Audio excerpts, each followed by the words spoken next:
Men Are From Mars, Women Are From Venus by John Gray, Ph.D. Picture this. A young couple, John and Bonnie, have just brought their newborn daughter home. They're completely wiped out. Bonnie's still recovering from delivery, and after 5 days of round-the-clock helping, John has to head back to work. While he's gone, she runs out of pain medication. She asks his brother to pick some up, but he completely forgets. So there she is, spending the entire day in agony, trying to care for a brand new baby, feeling utterly abandoned. When John walks through the door that night, he's clueless about what she's been through. He just sees that she's upset, and his mind immediately goes to one place. This must be my fault. She tells him, "I've been in pain all day. I've been stuck in bed and nobody cares." And what's his first instinct? Defense mode. "Why didn't you call me?" She snaps back, feeling completely deserted, and he loses it. He's exhausted, he's on edge, and he feels like he's being blamed for something he didn't even know was happening. After exchanging some words they'll both regret, he turns toward the door, just wanting to escape the whole situation. But then, in that split second, something happens that changes everything. Bonnie says, "Stop. Please don't leave. This is when I need you the most." He freezes. She looks at him, tears streaming down her face, and says, "Right now I'm in pain. I have nothing to give. Please just come over here and hold me. You don't have to say a word. I just need to feel your arms around me." Right there, John Gray realized he'd been getting love completely wrong. He walked over, wrapped his arms around her, and as she cried against his chest, something profound clicked. He'd been what you might call a fair-weather partner. When she was happy, he was all in. But the moment she got upset, he either argued his way out or literally ran away. He had no clue that what she needed wasn't a solution, wasn't a debate, and definitely wasn't for him to bail. She just needed him there. That one raw, honest moment launched him on a 7-year quest, counseling thousands of couples, trying to crack the code of the opposite sex. What he discovered became one of the most game-changing books of our time, a book that sold over 50 million copies and been translated into dozens of languages. It's rescued countless relationships from the edge of disaster. And today, I'm going to walk you through its secrets. Because what John Gray uncovered is that men and women are so fundamentally different. It's like they literally come from 2 different planets.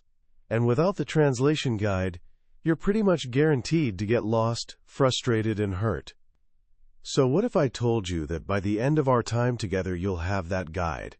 You'll understand the secret language of the opposite sex, why they do what they do, and how to give them what they truly need, so you can finally get the love you deserve. This is the story of Men Are From Mars, Women Are From Venus.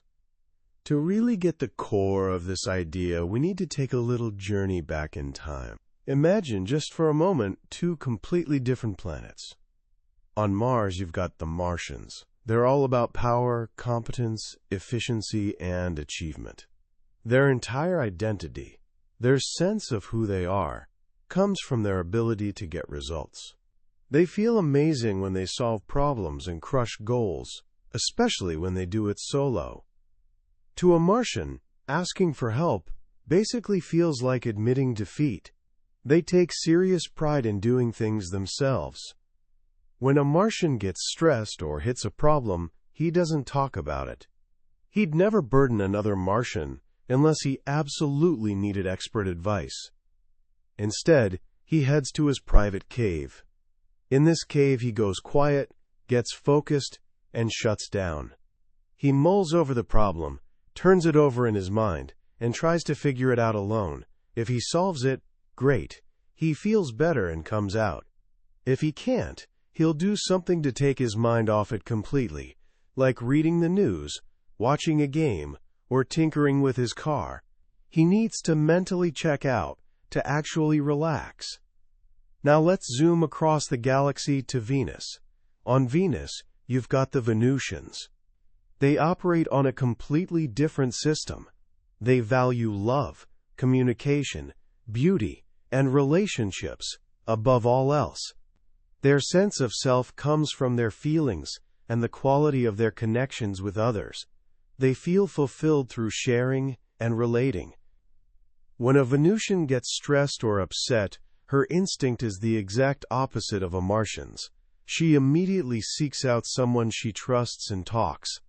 She talks about her problems in detail, not necessarily hunting for a solution, but just to express her feelings and feel understood. For Venusians, sharing problems isn't dumping on someone. It's an act of love and trust. By talking through everything that's bothering her, big and small, she gets relief. For years, the Martians and Venusians lived happily on their own planets. Then one day, while looking through their telescopes, the Martians spotted the Venusians. They were mesmerized. They fell head over heels in love, invented space travel, and flew to Venus. The Venusians welcomed them with open arms. The love between them was magical. They were fascinated by their differences. They spent months learning about each other's needs, quirks, and behaviors. For years they lived in this incredible state of love and harmony. Then they decided to take a trip to Earth. But something strange happened when they landed.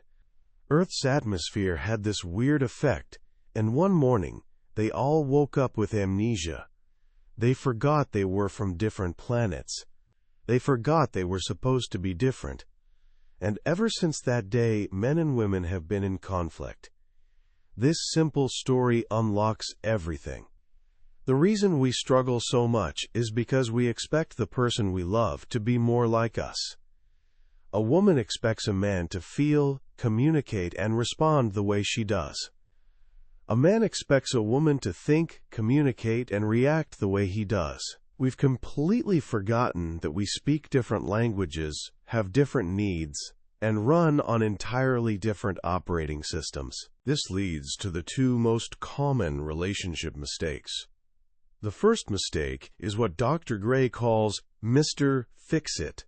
A woman comes home from an exhausting day. She just wants to connect and share what's going on in her world. She says something like, "There's so much to do, I don't have any time for myself."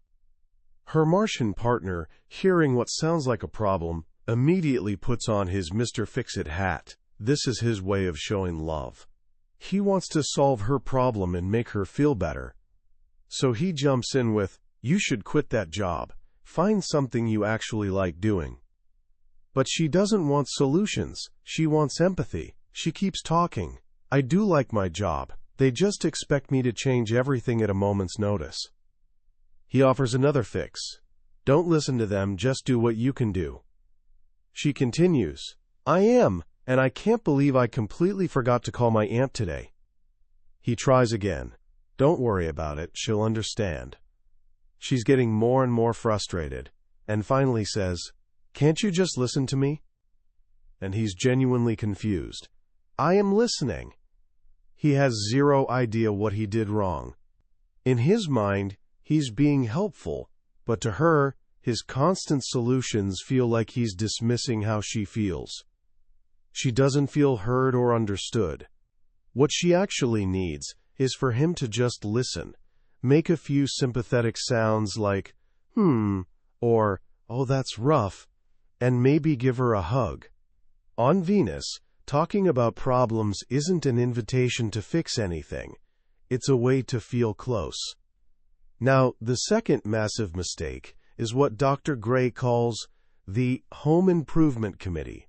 This happens when a woman tries to help a man. It's in a woman's nature to want to improve things. When she cares about someone, she naturally points out what could be better and suggests how to do it. On Venus, offering advice is literally how you show love. But remember, the guy's from Mars. His entire sense of self is tied to being competent. When a woman offers unsolicited advice, he doesn't hear, "I'm trying to help you." He hears, "I don't trust you to handle this yourself. You're not good enough." It feels like she's trying to fix him, which means he must be broken. Think about Tom and Mary driving to a party. After circling the same block a few times, it's pretty obvious they're lost. Mary finally speaks up. "Why don't you just pull over and ask for directions?" From her perspective, she's saying, "I love you, and I want us to get there." But from his perspective, he hears, "You're incompetent. You can't even find a party. I don't trust you to figure this out." Tom goes silent. The rest of the evening feels tense. Mary has no clue that offering advice at that particular moment felt like a slap in the face. For a Martian, accomplishing something on his own is a huge source of pride. Right when he was vulnerable and feeling a bit lost, what he needed most wasn't her advice. It was her loving acceptance. Her silent trust would have meant the world. So we've got these two patterns running on repeat. Men keep offering solutions and accidentally invalidating feelings, while women keep offering unsolicited advice and unknowingly crushing a man's confidence. And it all comes back to that amnesia, forgetting that we're fundamentally wired differently. This difference goes even deeper when it comes to handling stress. Like we said, when a man gets stressed, he retreats to his cave. He becomes quiet, distant, and lost in his thoughts. It's like 95% of his brain is still stuck at work, grinding on a problem, and only 5% is available for the relationship. He literally can't give her the full, present attention she deserves, because his mind is completely gripped by something else. A woman often takes this incredibly personally. She sees him flip on the TV or pick up the newspaper and feels ignored. She thinks, "He doesn't care about me. He won't even talk to me." She doesn't get that he's not ignoring her. He's just trying to manage his stress the only way he knows how. The biggest mistake a woman can make is trying to follow him into his cave.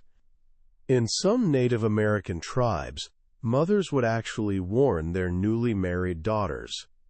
When your man is upset, he will go to his cave. Never follow him in there.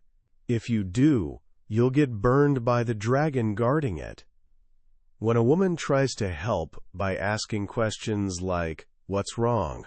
or "Talk to me," she's unknowingly interrupting his entire process. He just wants space. The more she pushes, the more he pulls away, until finally the dragon comes out. He explodes and says things he'll absolutely regret later. A wise woman learns to recognize when her Martian is in his cave. She understands it's not the time for deep, intimate conversations. It's actually the perfect time to call a friend, go shopping, or do something that makes her happy. By not worrying about him, she's giving him an incredible gift, her trust. And this allows him to work through his stuff and come out of the cave way sooner. And what about a woman under stress? She needs to talk. She feels this overwhelming need to share everything, her problems from the past, present, and whatever she's worried about in the future. She's not hunting for solutions. She's seeking relief by expressing herself and being truly understood. The more she talks, the better she feels. But for a man, listening to all of this can be brutal. Martians only talk about problems for two reasons: to blame someone or to get advice. So when a woman starts listing off all her problems, he either thinks she's blaming him or asking him to fix it all. If he thinks she's blaming him, he gets defensive. If he thinks she wants solutions, he whips out his Mr. Fix-It hat. Both responses prevent him from giving her what she actually needs: his patient, empathetic listening. Just like a man feels fulfilled by solving problems, a woman feels fulfilled by talking through the details of her problems. A wise man learns to just sit there and listen. He learns that listening is the help. He doesn't have to fix a single thing. By simply being present and understanding, he's giving her exactly the support she needs. This brings us to one of the most powerful and totally misunderstood dynamics in relationships, the intimacy cycle. Dr. Gray explains that men are like rubber bands. When a man falls in love, he gets close to a woman. They reach this beautiful state of intimacy, and it feels incredible. But eventually, after getting close, he'll feel this instinctual urge to pull away. It's not a conscious choice. It just happens. He needs to satisfy his need for independence and autonomy. Like a rubber band, he pulls away and stretches. A woman's natural reaction is usually panic. She thinks, "What did I do wrong?" And she chases after him. But by running after him, she stops the rubber band from stretching to its full length. Here's the thing. A rubber band only has power and spring when it's fully stretched.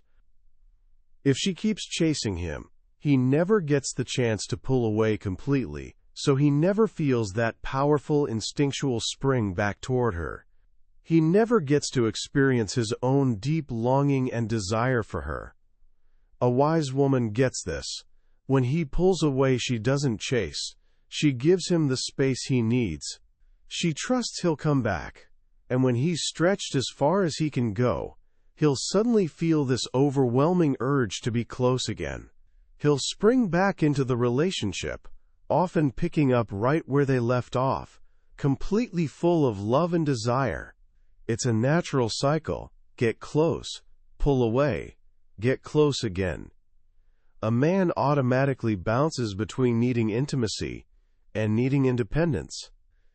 Now, women also have an intimacy cycle, but it works totally differently. Dr. Gray says that women are like waves. A woman's self-esteem and her ability to love rises and falls like a wave. When she's riding high on the crest, she feels amazing. She is overflowing with love to give, and she feels great about herself and her relationship. But then, seemingly out of nowhere, her mood shifts, and her wave crashes.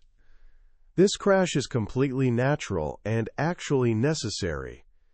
It's a time for what Dr. Gray calls emotional house cleaning.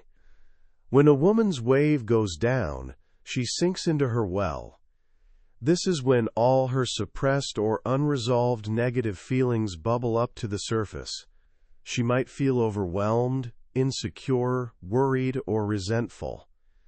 A man usually completely misunderstands this. He sees her happy one moment and upset the next, and he assumes it must be his fault. He tries to fix it. He'll say things like, "You shouldn't be so upset," or try to explain why she has zero reason to feel bad. This is literally the worst thing he can do. When a woman's in her well, she doesn't need solutions. She needs someone to be with her as she goes down. She needs him to listen, to empathize, and to understand, without trying to yank her back up. His loving support doesn't stop the wave from crashing, but it makes it safe for her to hit the bottom.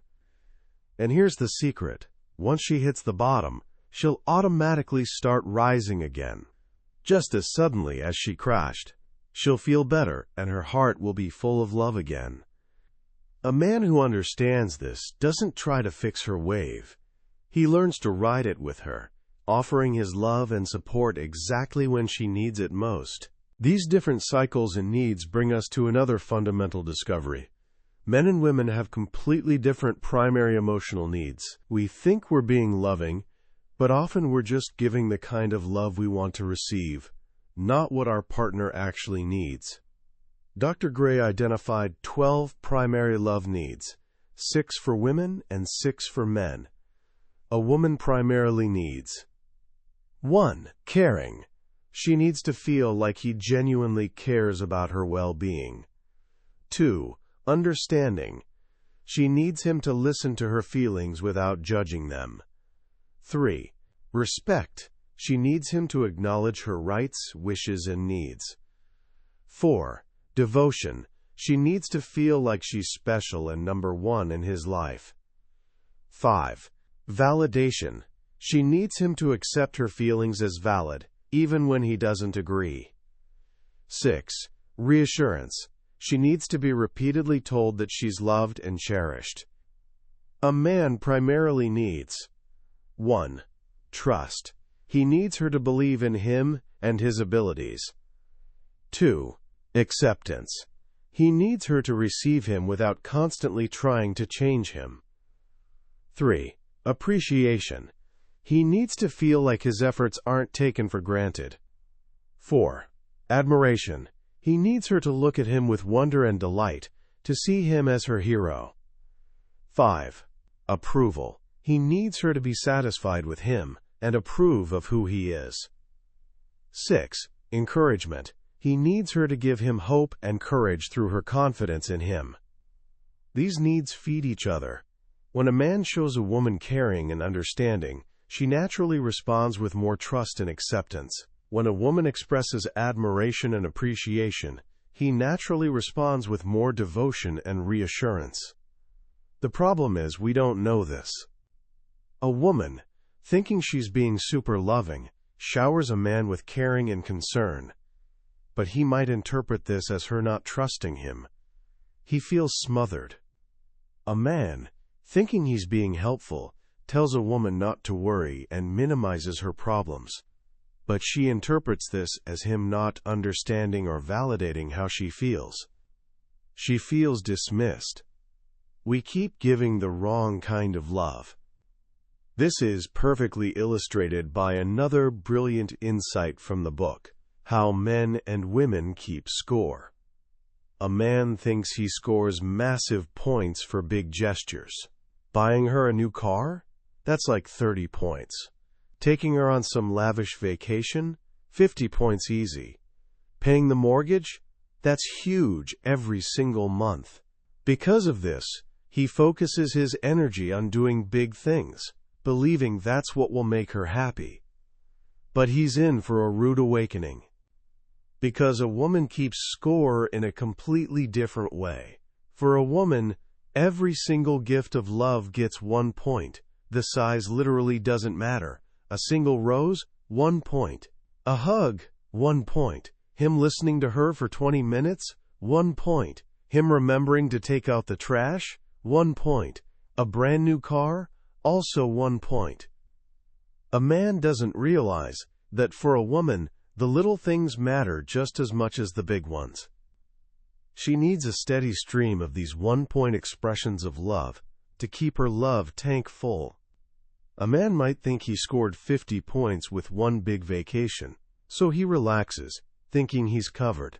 Meanwhile, she feels neglected because for weeks, he hasn't done any of the little things that actually make her feel loved and cared for.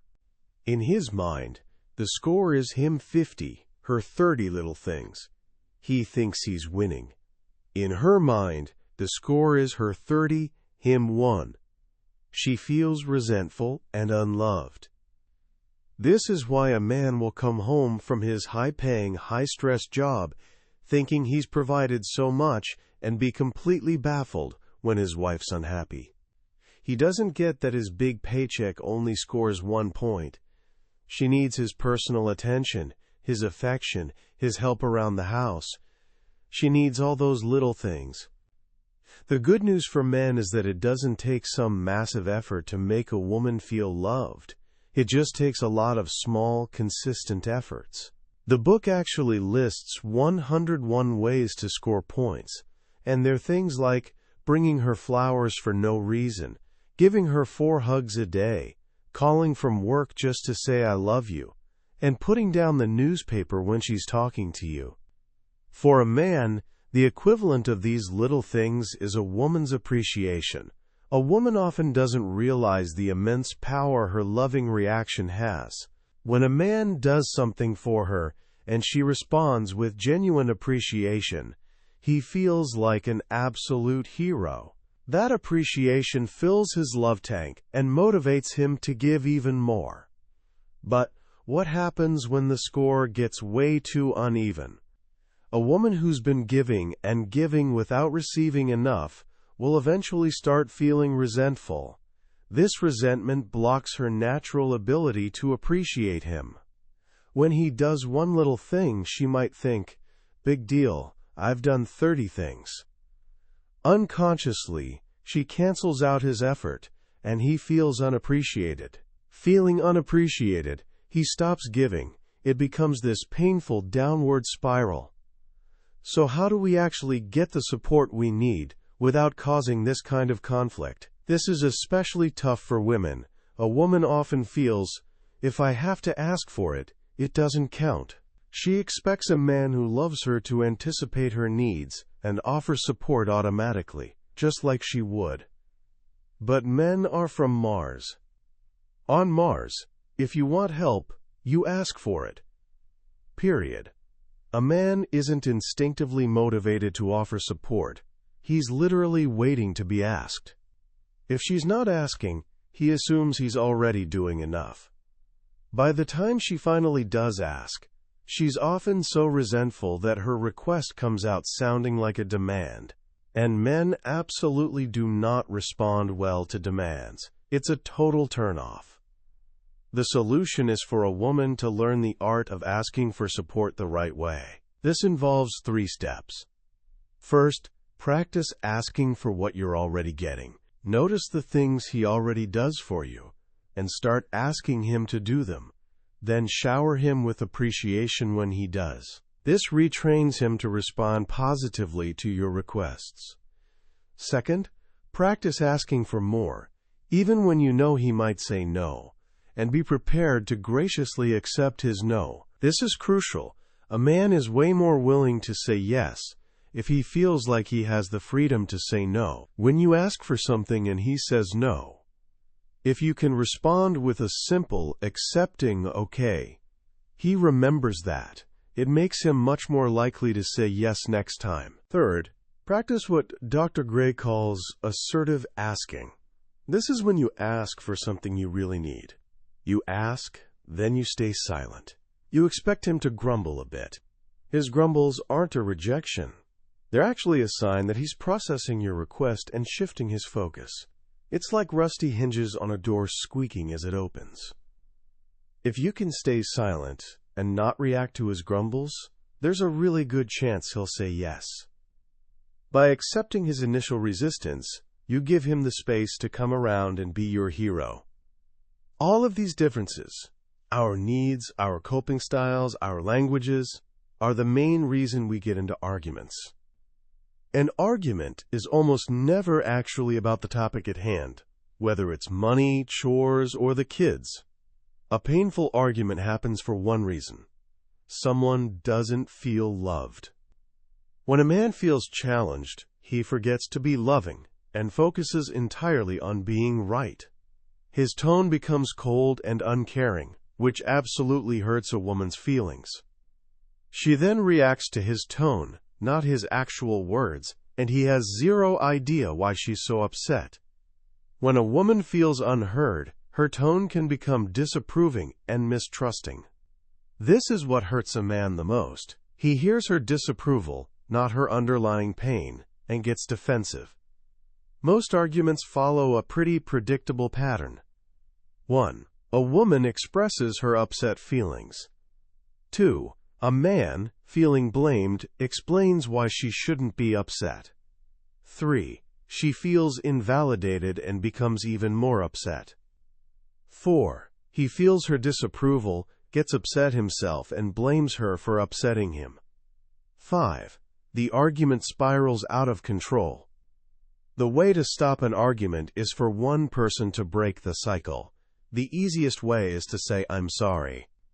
For a woman, "I'm sorry" often means, "I care about how you're feeling."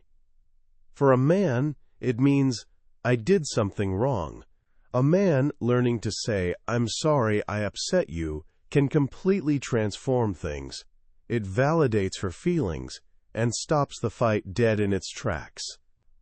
But what if you're so upset you literally can't be loving? This is where the final tool comes in, the love letter technique. When you're completely overwhelmed by negative feelings, don't try to talk it out. Instead, write a letter. The letter has 5 parts. you express your feelings of 1. Anger, 2. Sadness, 3. Fear, 4. Regret, 5. And finally, love. By writing out each layer of feeling, you process the negativity. The anger gives way to the sadness underneath it. The sadness reveals the fear leads to regret. And finally, by expressing the complete truth of your feelings, you uncover the love that was buried underneath all along. This technique works because it helps you tell the whole truth. Often when we're upset, it's not even really about what just happened. Dr. Gray says about 90% of our upset actually comes from our unresolved past. Our partner's comment or action is just the 10% trigger for the old wound. Love brings our past pain to the surface so it can finally heal. By writing a love letter, we can process that old pain without unfairly blaming our partner for it. After writing the letter, you'll feel more centered, more loving, and way more able to have a constructive conversation. Or you might find you don't even need to talk anymore. You've healed yourself. Ultimately, keeping the magic of love alive means understanding that love has seasons. There's the springtime of falling in love, when everything feels effortless. There's the summer, when you actually have to work on the relationship, pulling weeds and watering the garden. There's the autumn, when you harvest the rewards of your hard work. And there's the winter, a time of rest and reflection, when you need to turn inward to heal before spring can come around again. By understanding that men and women come from different worlds, we don't have to stay lost in translation. We can become skilled interpreters. We can learn to give the love our partner actually needs, not just the love we think they should want. And in doing so, we don't just create a happy relationship. We create a space where both people can finally feel truly seen, truly understood, and truly loved. When you really step back and look at men are from Mars, women are from Venus, its power doesn't come from some complicated psychological theory. Its power lies in one simple, revolutionary act of empathy. It gives us permission to stop judging our partners for not being like us, and instead start getting genuinely curious about their world. The book came out over 3 decades ago, and yet the core struggles it describes feel like they were written yesterday. Why? Because while society changes, our fundamental emotional wiring really doesn't. The book hands us a map to navigate that wiring. It's not about stuffing people into boxes. It's about understanding the different starting points we each come from when we approach love, stress, and communication. The most profound lesson, the one I really hope you take away today, is this. Your job isn't to change your partner. Your job is to understand them. The greatest power you have in any relationship isn't fixing the other person. It's changing your own approach. When you give a man the trust and acceptance he craves, he's inspired to become the best version of himself. When you give a woman the caring and understanding she needs, her heart opens and her love flows freely. This isn't manipulation, it's wisdom. It's recognizing that we all have a love tank, and if we keep trying to fill it with the wrong fuel, we'll end up frustrated and running on empty. But if we learn what our partner truly needs and actually give it to them, we'll find that they'll almost magically start giving us what we need in return. So how can you start applying this today? Let me give you 3 simple actions. First, for the men listening, the next time a woman in your life, your partner, your mother, your sister, is upset about something, I want you to resist every instinct to fix it. Don't offer solutions. Don't explain why she shouldn't feel that way. Just listen. Look her in the eyes, nod, and when she's done, simply say, "That sounds really hard. I'm sorry you went through that." Then just be quiet. Watch what happens. You might be shocked at how powerful that simple act of validation can be. Second, For the women listening, the next time a man in your life goes quiet or pulls away, whether it's after a stressful day or in the middle of a conversation, resist the urge to chase him. Don't ask what's wrong 50 times. Give him space. Trust that he's in his cave and that he'll come out when he's ready. Go do something for yourself. This act of trust is one of the most powerful forms of love you can give a man.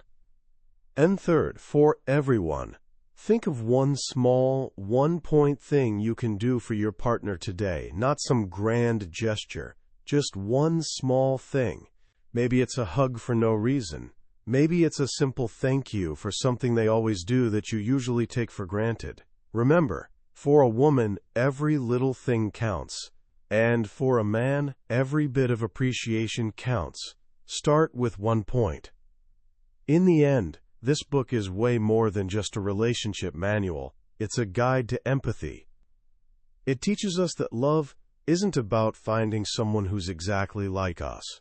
It's about having the courage to embrace and cherish someone from a completely different world, and building a bridge between those worlds with understanding, patience, and a whole lot of love. That was a deep dive into Men Are From Mars, Women Are From Venus by John Gray. We've explored the highlights today, but I'll be honest with you, a summary can only take you so far. The real magic happens when you read the book yourself. It's in those quiet moments when a particular story or simple phrase connects with you in a way you didn't expect. This podcast is here to help you decide if this book is worth your time and attention.